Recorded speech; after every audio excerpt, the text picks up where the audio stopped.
Jesús ha estado hablando de nuestra relación con Dios y nuestra relación con las cosas. Pero en este capítulo 7 comienza a hablar de nuestra relación con los demás. Y comienza con lo que, supongo, es una de las cosas más traicioneras de la naturaleza humana. El poner a otros delante de nosotros para juzgarlos, encontrarlos culpables, y en nuestro corazón y mente condenarlos. Para esto parece que todos tenemos nuestras varas de medir, nuestras cintas métricas con las cuales medimos a las otras personas y las juzgamos. Pero Jesús dice que esas varas se convertirán en boomerangs, o sea, la medida que usted usa para juzgar a los demás también servirá para que usted mismo sea juzgado y juzgado de una manera mortal.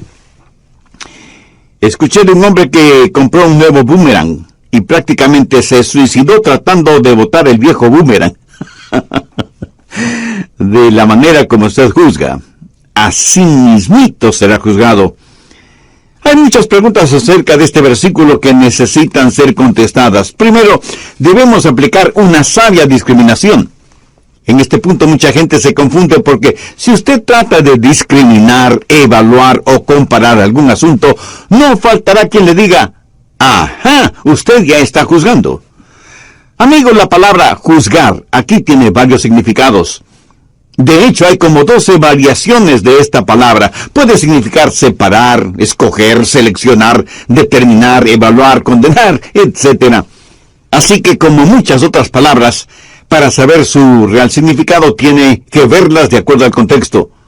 Aquí el Señor no nos está diciendo que no debemos hacer ninguna evaluación ni discriminación, porque en esta porción bíblica dice que debemos mirar 4 cosas: paja, viga, perros y cerdos.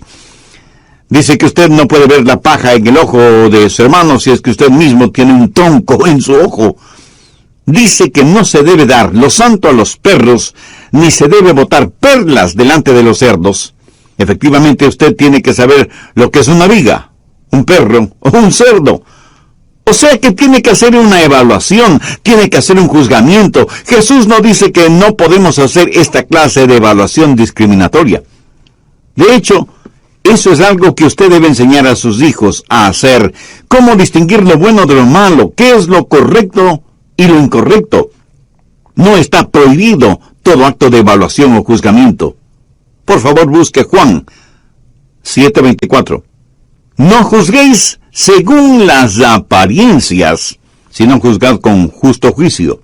Y en 1 Corintios 2:15. En cambio, el espiritual juzga todas las cosas, pero él no es juzgado de nadie. Un hombre espiritual sabe cómo evaluar, discriminar, sabe escoger lo bueno y rechazar lo malo, porque juzga con justo juicio. Ahora, muchos nos juzgan a nosotros, los creyentes cristianos, y dicen que somos intolerantes, si es que no ponemos nuestros brazos alrededor de todo el mundo, y le decimos que la religión de ellos es tan buena como la nuestra. Anote 1 Juan 4:1. Amados, no creáis a todo espíritu, sino probad los espíritus si son de Dios, porque muchos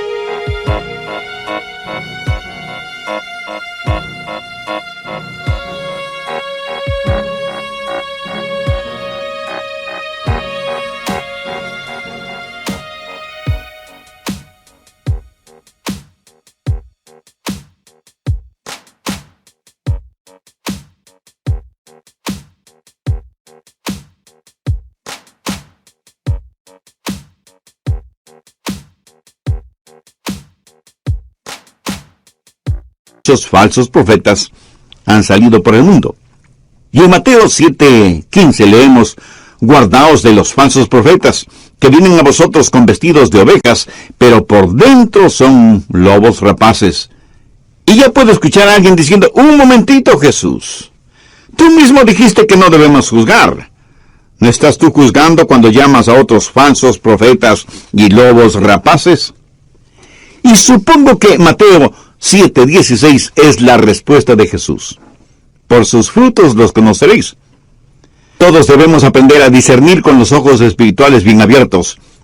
Por ejemplo, cuando vamos a las urnas a votar por autoridades nacionales o seccionales, estamos emitiendo nuestro juicio sobre esas personas. Y cuando elegimos indiscriminadamente, sin haber hecho una evaluación, un justo juicio de los candidatos o candidatas, elegimos a personas que después nos arrepentimos de haberlas elegido. Debemos cuidar nuestras palabras, debemos examinar nuestras acciones, debemos evaluar cada situación a la luz de la palabra de Dios. Hay ciertas cosas que sencillamente son malas. ¿Por qué? Porque la Biblia así lo dice. El adulterio, la fornicación, la sodomía, la mentira, el robo, el orgullo, el asesinato, el odio, la envidia, son cosas malas. Y eso no es mi juicio sobre esas cosas. Es lo que dice la palabra de Dios. Es así de simple. Algunas veces cuando usted con firmeza y convicción declara que esas cosas son malas, no faltará algún autoproclamado justo que de inmediato dirá, no debemos juzgar a los demás. Mi amigo, ni usted ni yo las juzgamos. Es Dios mismo quien las juzga. Vivimos en un mundo que odia la moral absoluta, que odia los absolutos teológicos, y cuando usted confronta a la sociedad con los absolutos, siempre habrá alguien que le diga que no debe juzgar. Escúcheme, el llamar malo o pecado a lo que Dios mismo llama malo o pecado no es juzgamiento ni falta de amor. Busque el Levítico. He descubierto en este libro un maravilloso versículo, el 17. No aborrecerás a tu hermano en tu corazón, razonarás con tu prójimo para que no participes de tu pecado. ¿Sabe lo que ese versículo significa? Significa que si usted no señala el pecado en donde debe ser señalado, usted odia a su hermano. Hay aquellos que dicen que es falta de amor el llamar al pecado. Pecado. Tenemos una generación de gente joven que está siendo succionada en las alcantarillas del pecado y parece que nadie tiene el valor moral, el coraje como para decir, te amo lo suficiente como para decirte que lo que estás haciendo es incorrecto delante de Dios. Y es malo no porque yo te lo diga, sino porque Dios mismo lo dice. Si amamos a una persona que está en malos caminos, se lo diremos. El hacerlo así no es juzgar en el sentido en que Jesús está hablando. No es una evaluación ni discriminación entre lo correcto y lo incorrecto. Jesús está hablando de estándares bíblicos, mantener en alto los valores presentados en la Biblia. Jesús nos está hablando de cortes judiciales donde se resuelven casos civiles y criminales. Gracias a Dios por las cortes de justicia, porque aunque nos sea difícil creerlo, fueron ordenadas por Dios. Hay personas que les gusta que haya policías en las calles, pero no les gusta que haya jueces en las cortes. Paradójico, ¿no le parece? En Romanos 13 vemos las cortes judiciales. Fueron ordenadas por Dios. Y Jesús enfatiza la sabia aplicación de un justo sentido de discriminación. Segundo, debemos evitar una condenación malvada. ¿Qué significa lo que el Señor dijo? No juzguéis para que no seáis juzgados, porque con el juicio con que juzguéis seréis juzgados, y con la medida con que medís os será medido. Significa que su vara de medir se convertirá en boomerang. Aquí Jesús se refiere a una inmisericordia de condenación de otro ser humano. Busque Lucas 6:36. Es un pasaje paralelo. Nuestro Señor Jesucristo predicó este mensaje varias veces, y aquí lo explica un poco más. Sed pues misericordiosos, como también vuestro Padre es misericordioso. No juzguéis, y no seréis juzgados. No condenéis, y no seréis condenados. Perdonad, y seréis perdonados. Note que aquí Jesús claramente dice lo que está haciendo. Está hablando de una actitud de misericordia, condenatoria hacia otra persona. Dios es el único que tiene el derecho y la prerrogativa sobre cualquier juzgamiento. Mire lo que Jesús dijo en Juan 5:22, porque el Padre a nadie juzga, sino que todo juicio dio al Hijo. El mismo Jesucristo que quiere ser su Salvador, un día será su juez. Todo juzgamiento le pertenece a Él, aún para condenar. Y si usted trata de condenar a otro ser humano, lo que estará haciendo es desconocer la autoridad de Dios. Yo no creo que Dios le ha nombrado a usted como fiscal general para acusar a nadie, porque de hecho, el diablo es el gran acusador. Y cuando usted acusa a alguien, está haciendo el trabajo del diablo, y el diablo estará muy feliz con su ayuda. El apóstol Pablo, con la privilegiada mente que Dios le dio, hizo la siguiente pregunta en Romanos 8:33. ¿Quién acusará a los escogidos de Dios? Dios es el que justifica. ¿Quién es el que condenará? Cristo es el que murió, más aún, el que también resucitó, el que además está en la diestra de Dios, el que también intercede por nosotros. Jesucristo es el único lo suficientemente poderoso, lo suficientemente sabio, lo suficientemente fuerte, lo suficientemente bueno y amoroso, conocedor de todo, como para redimirnos o para condenarnos. Usted no tiene el poder para redimir a nadie, por lo tanto tampoco tiene el poder para condenar a nadie.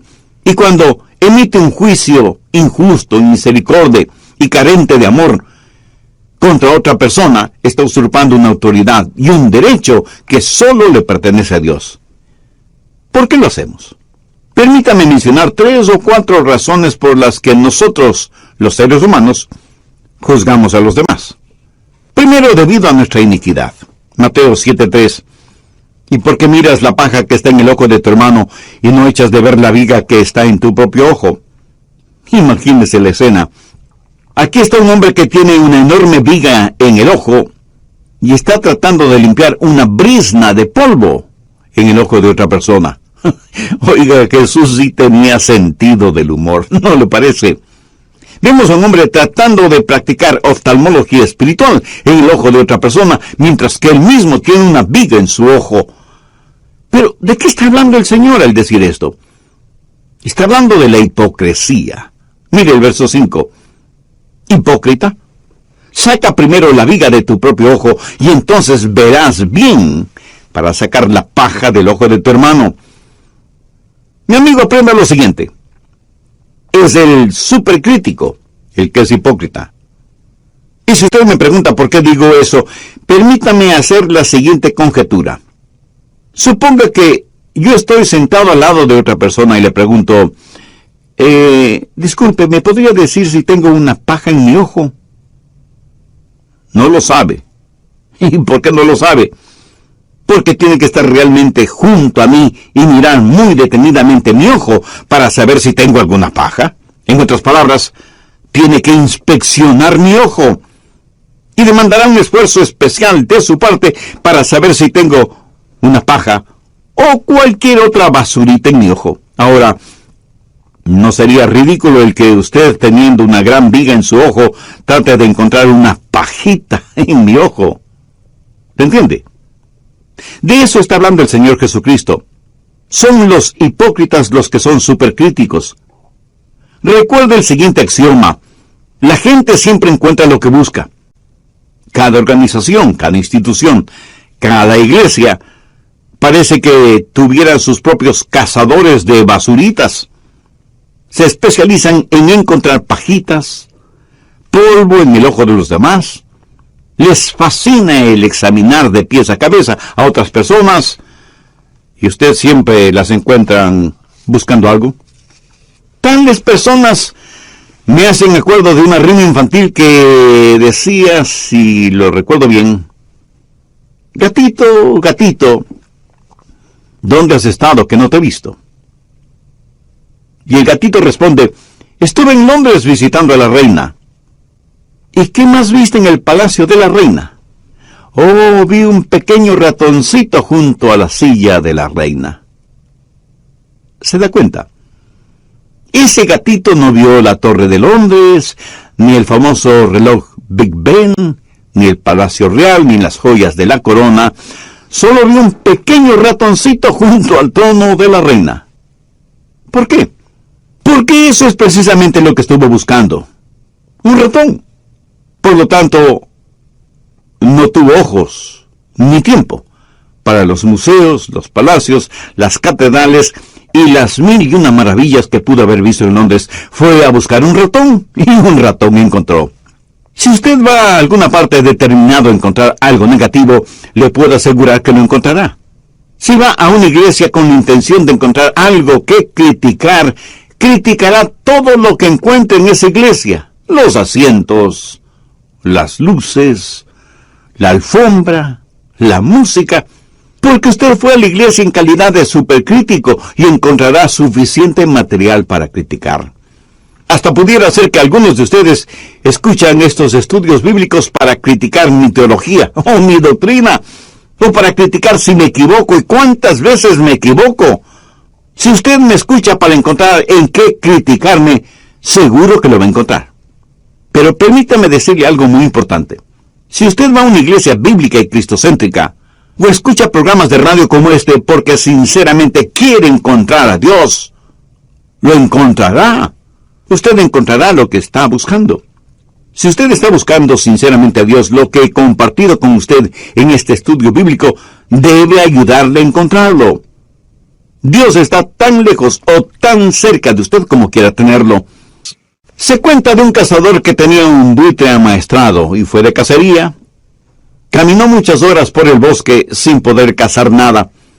Cansado le dijo a su buitre: anda a ver si encuentras un lugar en donde haya animales para cazar.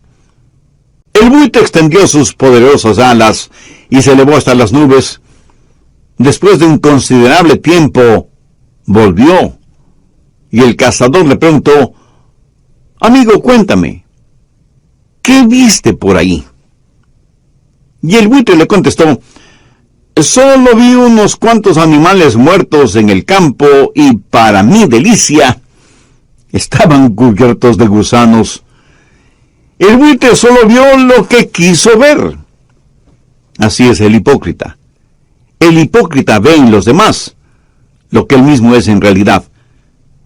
Por lo general, cuando juzgamos a los demás sin discernimiento ni justo juicio, eso es un reflejo de lo que tenemos en nuestro propio corazón. Ese es el núcleo de la enseñanza de Jesús. Y cuando creamos que vemos polvo y más polvo en la vida de los otros, quítese sus anteojos espirituales y límpielos. Lo más seguro es que sus anteojos estaban llenos de polvo, y por eso veía a las otras personas cubiertas de polvo. ¿Qué es lo que dice Dios en todo esto? Anote Romanos 2, los 3 primeros versos: por lo cual eres inexcusable, oh hombre, quien quiera que seas tú que juzgas, pues en lo que juzgas a otro, te condenas a ti mismo, porque tú que juzgas haces lo mismo. Mas sabemos que el juicio de Dios contra los que practican tales cosas es según verdad. Y piensas esto, oh hombre, tú que juzgas a los que tal hacen y haces lo mismo, que tú escaparás del juicio de Dios. Lo ve. Su vara de medir convertida en boomerang. En el capítulo 1 de Romanos, el apóstol Pablo habla de los paganos, de los impíos, de los pecados de la carne. En el capítulo 2 habla del hombre religioso y los pecados del espíritu.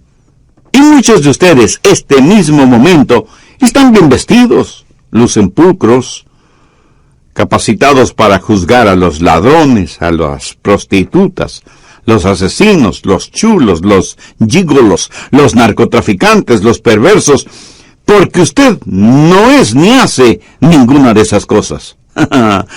Pero su corazón es el cuartel general del odio. Está maduro de orgullo, atorado de su autojusticia que, de acuerdo a usted, le da el derecho de juzgar a los demás. El Señor Jesucristo tuvo mucho más que decir a los fariseos, orgullosos de su autojusticia, de lo que tuvo que decir a la mujer adúltera, o al ladrón, o a los desamparados. Uno de los mayores peligros en nuestro tiempo y en nuestros países es que, como egomaniáticos, nos pavoneamos rumbo al infierno pensando que somos demasiado buenas personas como para ser condenados. Estamos llenos de ambición y de orgullo porque no somos adúlteros, no robamos, no asesinamos, y en general nos consideramos nosotros mismos como buenas personas. Pero Dios ve nuestro corazón. Dios ve toda la maldad que fluye de lo más profundo de nuestro corazón. El pecado de la carne puede fácilmente ser escondido en el corazón. Pero el problema es que Dios lo ve. En el Evangelio de Lucas hay un relato impresionante. Busque Lucas 18, desde el verso 9. A unos que confiaban en sí mismos como justos y menospreciaban a los otros, dijo también esta parábola. 2 hombres subieron al templo a orar. Uno era fariseo y el otro publicano. El fariseo, puesto de pie, oraba consigo mismo de esta manera. Dios, te doy gracias porque no soy como los otros hombres, ladrones, injustos, adúlteros, ni aun como este publicano. Ayuno 2 veces a la semana, doy diezmos de todo lo que gano. Mas el publicano, estando lejos, no quería ni aun alzar los ojos al cielo, sino que se golpeaba el pecho diciendo, Dios, sé propicio a mí, pecador. Os digo que éste descendió a su casa justificado antes que el otro, porque cualquiera que se enaltece será humillado, y el que se humilla será exaltado. Muchos de quienes van a las iglesias saldrán de las mismas dignificados, pero en cambio otros saldrán justificados. Confiamos tanto en nosotros mismos. Y Jesús siempre tuvo palabras duras. Contestó.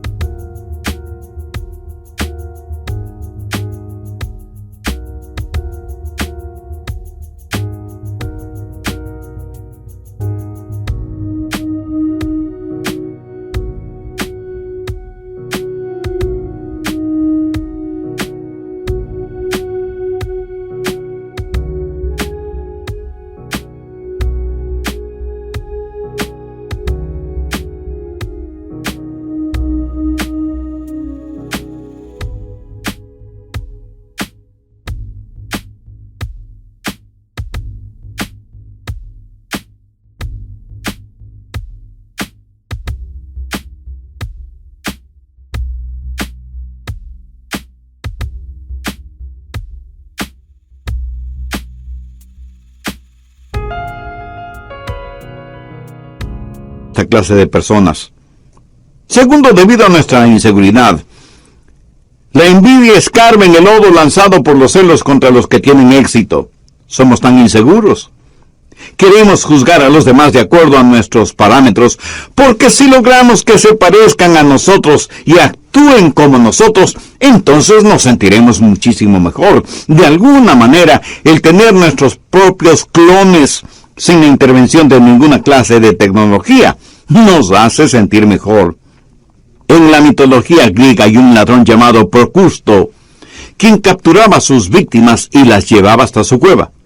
Allí tenía una cama de hierro en donde ponía a sus víctimas para medirlas. Si eran más pequeñas que el tamaño de la cama, las estiraba en aparatos de tortura hasta que tuvieran el tamaño de la cama. Si eran más grandes que la cama, les amputaba las piernas. De manera que sus víctimas, grandes o pequeñas, por amputación o estiramiento, quedaban en el tamaño perfecto de su cama. Sabe que nosotros, con diferentes métodos, hacemos lo mismo. Tenemos una cama intelectual o espiritual que nos queda bien a nosotros en forma personal. Pero queremos que todos tengan el mismo tamaño. Si no es así, procedemos a juzgarlos. Y muchas veces, debido a nuestra propia iniquidad, los juzgamos. Debido a nuestra ignorancia, los juzgamos. Juzgamos a la gente sin saber lo suficiente como para hacerlo. Por eso yo me alegro de que al final de cuentas, será Dios quien nos juzgue.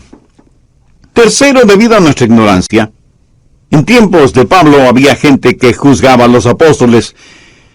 Y usted sabe que a la gente le gusta juzgar a los cristianos, de manera especial a predicadores y pastores.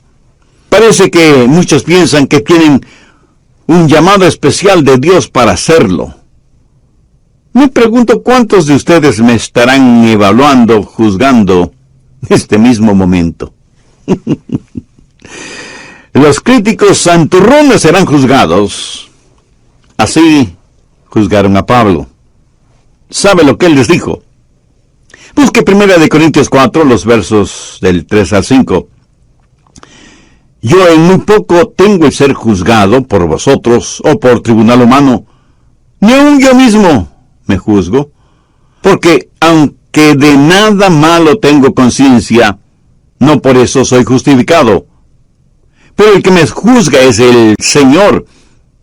Así que no juzguéis nada antes de tiempo, hasta que venga el Señor, el cual aclarará también lo oculto de las tinieblas y manifestará las intenciones de los corazones, y entonces cada uno recibirá su alabanza de Dios. ¿Qué quiso decir el apóstol con eso? Dice que si ni él mismo sabe lo suficiente como para juzgarse a sí mismo, ¿cómo ellos tienen el atrevimiento de juzgarle sin saber en realidad nada, absolutamente nada sobre él? Una señora estaba en el aeropuerto esperando por su vuelo y decidió tomar un café con unas galletitas. Compró su cafecito, compró sus galletas y se sentó poniendo el café y las galletas en una pequeña mesita que le separaba de un señor que estaba allí. De pronto ese hombre abre el paquete de galletas y se sirve una. Ella lo mira y su mirada decía, ¡qué atrevimiento! Pero no dijo nada y ella también se sirvió una galletita. El hombre terminó de comer su galleta y se sirvió otra. Ella no sabía qué hacer. Se sentía tan desconcertada, pero no dijo nada. Así que él oye que anuncian la salida de su vuelo, así que tomando sus cosas, aborda el avión, busca su asiento, lo encuentra, se sienta, se abrocha el cinturón de seguridad, abre su cartera para sacar sus lentes para leer, y descubre que en su cartera tenía su paquete de galletas. Ella se había comido las galletas del hombre que había estado junto a ella en la sala de espera. Escúcheme, ninguno de nosotros es lo suficientemente sabio como para saber y juzgar a otra persona. Gracias a Dios que hay uno, lo suficientemente bueno y sabio y amoroso, que le juzgará a usted y a mí, a nosotros. Anote el margen Romanos 14:4. ¿Tú quién eres que juzgas al criado ajeno? Para su Señor está de pie o cae, pero estará firme, porque poderoso es el Señor para hacerle estar firme. Cuarto, debido a nuestra insensibilidad. En Juan 3:17 leemos, porque no envió Dios a su Hijo al mundo para condenar al mundo, sino para que el mundo sea salvo por él. Muchas veces somos rapidísimos en juzgar y condenar a aquellos que Dios quiere salvar. A lo mejor sabemos todos los hechos. A lo mejor esas personas merecen irse al infierno. Pero esa no es nuestra decisión ni prerrogativa. Nosotros debemos desear que nadie vaya al infierno. Mi corazón verdaderamente se aflige cuando oigo a alguien decirle a otra persona, vete al infierno. ¿Quién es usted? ¿Quién soy yo para decirle a nadie que se vaya al infierno? Si usted conoce al Señor Jesucristo, usted debe tener un ardiente deseo de que todas las personas se salven y vayan al cielo. Cuando alguien le dice a otra persona que se vaya al infierno, lo más probable es que las dos terminarán allí. ¿Por qué? Porque con la vara que mides serás medido. Y esa vara se convierte en un boomerang que regresará a usted con funestas consecuencias. El Señor Jesucristo está lleno de compasión. Nosotros juzgamos porque somos insensibles al dolor emocional o a la necesidad espiritual de los demás. Cuando Jesús vio a Zaqueo, el pequeño hombrecito de Jericó que se había trepado en un árbol para poder ver a Jesús, cosas inusitadas sucedieron. Usted sabe, Zaqueo era un cobrador de impuestos, un ladrón. Pero cuando Jesús le vio, no le dijo: «Tú, ladrón, malévolo hijo del diablo, bájate de ese árbol para darte tu merecido».